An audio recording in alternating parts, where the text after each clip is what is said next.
The emotion of Queen Elizabeth's funeral now lingering over Great Britain this morning as thousands of people watched the ceremony at 20 cathedrals on large video screens posted in several parks and squares, movie theaters, and of course, England's famous pubs.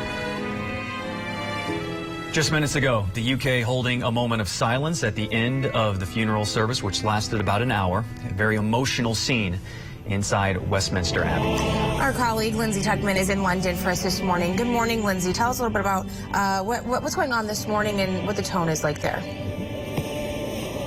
Yeah, good morning, Alex, Jay, and Rob, from here in London, where it truly is a historic and momentous occasion, not just for the city of London, not just for the United Kingdom, but really the whole world. And I first want to point out, before we get to the details of the funeral that is just now wrapping up, something that I'm noticing here in London: there are no noises outside. There is silence.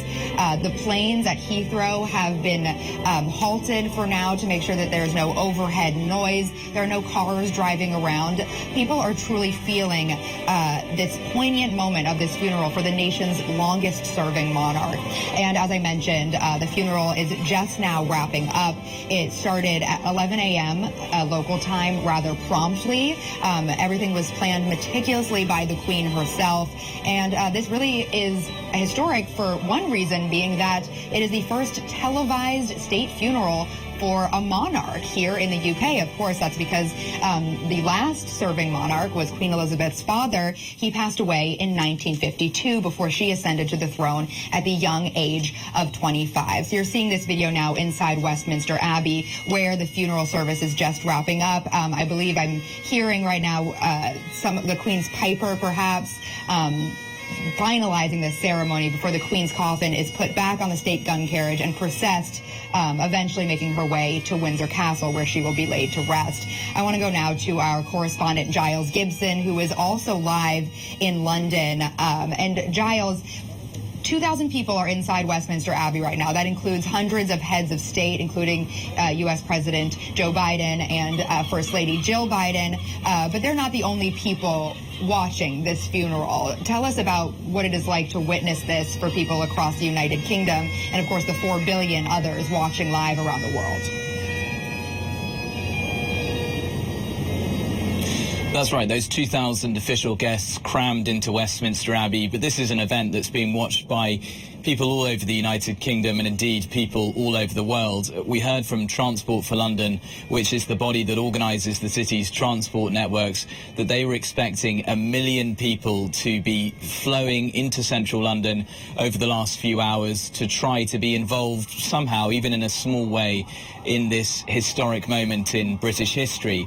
Some of them, a lucky few, or those who decided to arrive very early in the morning or even last night, they will be able to watch as the Queen's casket makes its way away from Westminster Abbey through central London.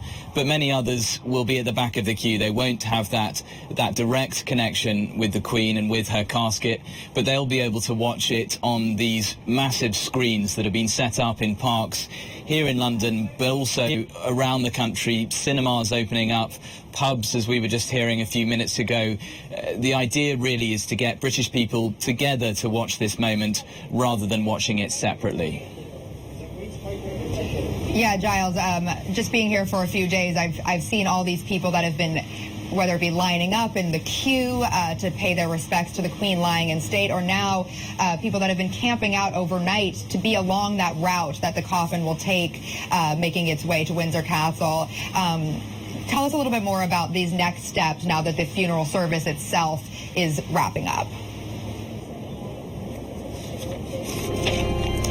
So what we're going to see is the Queen's casket being loaded back onto that 123-year-old state gun carriage. It's being pulled by 98 sailors from the Royal Navy. It will start to make its way through the streets of London. We're going to see it moving past guards, different branches of the UK military, so the Navy, the Army, the Royal Air Force, all involved in this historic occasion. It will then move down the Mall, which has at its ends Buckingham Palace, of course, a place that Queen Elizabeth spent so much time of her life, so many years of her life. It will then move to Wellington Arch, which is just by Hyde Park in central London. That's actually where the Duke of Wellington has his London residence, and that is where they will transfer the casket from that state gun carriage onto the royal hearse, and then it will be driven to the outskirts of London, to Windsor, where we are going to see the final few moments, the final few ceremonies of what's just been an extraordinary 10 days or so here in the UK. And Giles, in the Archbishop of Canterbury's sermon that we heard a little while ago, he pointed out that something that the Queen has embodied was service in life and hope in death. Would you say hope is a good word to describe this new era that the United Kingdom is now transitioning into? Well, service was also the word that US President Joe Biden used over the weekend when he went to sign the book of condolence that has been provided for all those world leaders who are gathering here. He said that for him, above all, she represented this notion of service.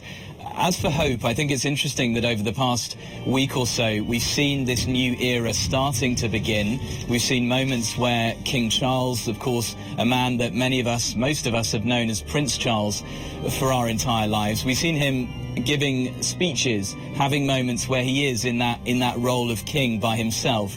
But we've also seen him alongside his mother in different ways, walking behind her casket over the last few hours, and also in Edinburgh and other parts of the country as well. So once the state funeral draws to a close, once his mother is laid to rest, that is really the moment when perhaps it will sink in for this man who's been waiting so many decades to take on this new title. Perhaps that's the moment when he will fully realise that he is now king and that we are moving in to this new era.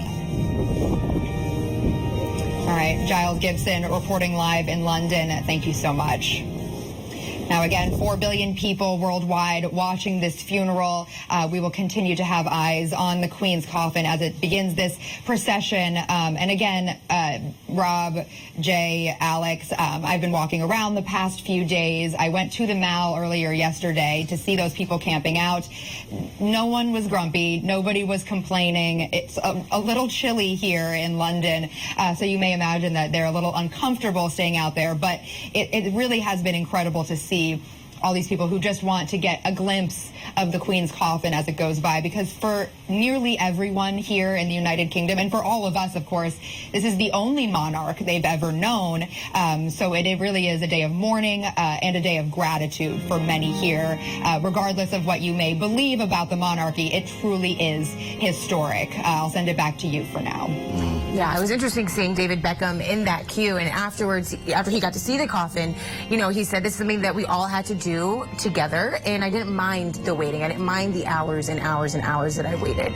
So I know it's a sentiment for everybody there. Absolutely. Authorities believe that up to 1 million people are going to pack this central part of London today to witness this. Britain has not had a state funeral since Churchill back in 1965, and they believe this procession today will be their largest security operation since the World War. Think about that. Tells you the moment that we're in for that country and this long journey. And today, of course, a final goodbye as we there watch the coffin live there. Funeral is over, but of course several more hours to go as Britain continues to say goodbye. Yeah, Lindsay, we'll check back in with you in just a little bit. Thank you.